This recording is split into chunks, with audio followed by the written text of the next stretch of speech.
বন্ধুরা, আজকে পশ্চিমবঙ্গ দিবস 20 জুন। এই পশ্চিমবঙ্গ দিবসে আমি আমার জীবনে ঘটে যাওয়া একটা ঘটনা আপনাদের সামনে তুলে ধরব। আমি একটা কাজে রানাঘাটে গিয়েছিলাম। রানাঘাট থেকে কাঁচনাপাড়ায় আসবো বলে আমি লালগুলা ট্রেনে উঠি। ভাই ওঠা আমার চরম ভুল ছিল। কারণটা আমি খুলে বলছি। কারণ লালগুলায় ওঠার পরে ভিড় ছিল। ভিড়ে থাকার কারণে লালগুলা থেকে যে লুঙ্গি পরা বাহিনীগুলো আসে তারা দরজা একদম বন্ধ করেছিল। আমি চাকদায় প্রথমে বললাম যে আমি কিন্তু কাঁচনাপাড়া এই সাইডে নামবো, আমাকে নামতে দেবে। তার কোনো গুরুত্ব দিলই না, এবং কল্যাণী আসার পরে বারবার রিকোয়েস্ট করার পরেও আমাকে কাঁচনাপাড়ায় নামতে দিল না। ওই লুঙ্গি বাহিনী, জিহাদি বাহিনী, মানে তাদের একটু অংশ কাটা, তো এই জন্যই আমি বললাম।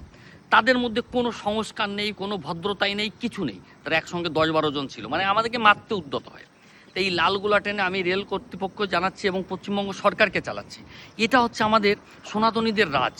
আর এখনও যদি ওই কাটা বাহিনীর, ওই লুঙ্গি বাহিনীর আমাদের ওই চোখ গরম দেখতে হয়, আমাকে নামতে হয় নয়াটিজে।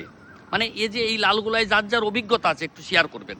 আর এমন স্টেশনে এই যে দরজায় দ্বারা ওরা বসে না, ওদের না একবার ধুলাই দেওয়ার দরকার, মানে রামা ধুলাই, মানে দরজায় বসলেই পিটাতে হবে। মানে এইরকম একটা কাজের ব্যবস্থা করে দেন প্লিজ। আজকের এই পশ্চিমবঙ্গ দিবসে পশ্চিমবঙ্গের মঙ্গলের জন্য এই ব্যবস্থাটা করুন প্লিজ। এই ভিডিওটা সবাই শেয়ার করে দেন। ধন্যবাদ।